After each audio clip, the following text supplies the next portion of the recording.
Assalamu alaikum. Ake ngikhulume ngamavukela mbuso. Ke ngicacisele abantu ukuthi uma kuthiwa umuntu yivukela mbuso kusuke kukhulunywa ngani. Lalela-ke. Ivukela mbuso yiwo wonke umuntu okhuluma iqiniso ngisho libaba lifike ebantwini bangalithandi. Yivukela mbuso ke lelo. Lalela-ke.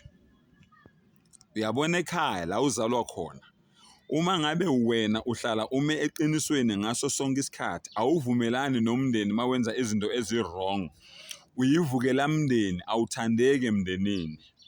Uma ngabe wena emphakathini njalo uma kunama-meeting wena uhlala ume eqinisweni, uyivukela mphakathi awuthandeki emphakathini. Uma ngabe wena enkonzweni la ukhonza khona uhlala ume eqinisweni ngaso sonke isikhathi, uyivukela libandla ngoba wena ukhuluma izinto abazalwane abangavumelani nazo, abangazithandi. Uma ngabe wena emsebenzini la usebenza khona uhlale umele iqiniso ngaso sonke isikhathi, uyivukela company noma uyivukela firm ngoba wena ukhuluma into abasebenzi abangazwani nayo. Uma ngabe wena esizweni ngaso sonke isikhathi wena uhlala ume eqinisweni, uyivukela sizwe. Uma ngabe wena usembusweni ngaso sonke isikhathi kunhlangano ethize yepolitiki, uhlala wena umele iqiniso ngaso sonke isikhathi, uyivukela mbuso. Lalela-ke. Zonke izithunywa zikaNkulunkulu esikhuluma ngazo eBhayibhelini, ezinye zazibulawa ngoba zazibizwa ngani? Ngamavukela mbuso noma amavukela bukhosi. Mawusebukhosini walimela nje iqiniso wena uyivukela bukhosi. Ayibona leyo nto le. So mawufunda iBhayibheli zonke izithunywa zikaNkulunkulu zazingamavukela mbuso ngoba zazilethe amaqiniso zizovula izingqondo zabantu. Abantu bevaliwe, amaRoma edlala ngabo, amaJuda edlala ngawo, umdali bese ethumela-ke isithunywa sakuthi hamba uyobavula amehlo njengoba sinivula nje amehlo. Yingako nisithuka nisibiza ngazo zonke izinto.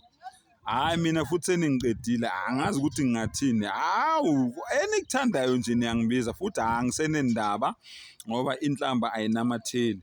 Kodwa okusalayo ngiyanitshela mina. Njengoba ngila angizange ukuzoncenga umuntu. Angifostanga umuntu ukuthi abuke ividiyo yami. Angifostanga umuntu ukuthi abe yiloku mina engiyikho. Mina ngikulethele iqiniso njengoba linjalo. Kukuwe ukuthi wena iqiniso lihlala kanjani kuwe, uyalivuma ivuma yakho, uyaliphika iphika yakho. Mina ngizokulethela iqiniso njengoba linjalo. Umhlaba wonke-ke bafowethu. Ngiyambona nje lo mfana lo waseBurkina Faso. Kuthiwa uyivukela mbuso ngani? Ngoba ulwela iqiniso, ufuna ukuhlanganisa iAfrika. Kodwa ezinye iziphukuphuku zabaholi bala eAfrika, 54 countries ala eAfrika awafuni ukumsapota lo mfana. You know why? Bayasaba ukuthi once abantu bonke eAfrika baba independent bazimela kuzo ama-political parties. And once kuwa ama-political parties akasekho oncenga omunye. Yabona njengoba abantu behlupheka kanje, ama-political leaders ajabula afile ngoba ayazi ukuthi sohlala sincenge bona ngaso sonke isikhathi. Mabethi hambani novota sonenzela ukuthi sizogijima siyovota. Kodwa ngitshela ukuthi wena mawungahola u-30,000 umntanakho from 12 down to newborn ahola u-15,000 ubani umuntu ozoyovota. Awile wonke lama-political parties. Uthi lo mfana waseBurkina Faso lokho kungenzeka eAfrika. Lo mfana wenza indiza already useyenze 2 years time eBurkina Faso yenza indiza. Usiproducela yena ama-juice eBurkina Faso ngomengo waseBurkina Faso. Lo mfana waseBurkina Faso usibonise i-oil igobhoza lapha elokuzana eBurkina Faso, wasibonisa igolide ukuthi ayikho into ngale oil nale golide angeke ayiyenzele eBurkina Faso. Kumanje eBurkina Faso esibhedlela sekungenwa mahala, VIP treatment, abantu abasabhadala irent, abantu abasabhadala ugesi, abantu abasabhadala amanzi eBurkina Faso in 2 years time. thina la sine 31 years ye-independence yini esinayo? Angipolitiki, bengisika nje elijikayo. Yini lo mfana yiko befuna ukumbulala ngoba bathini uyivukela mbuso, uvula ingqondo zabantu, ukhuluma iqiniso, labanye abangalifuni okuthi nenqwaba yama-leaders abaholi bala e-Afrika abalifuni iqiniso ngoba bayazi ukuthi i-Afrika mangabe ingahlangana,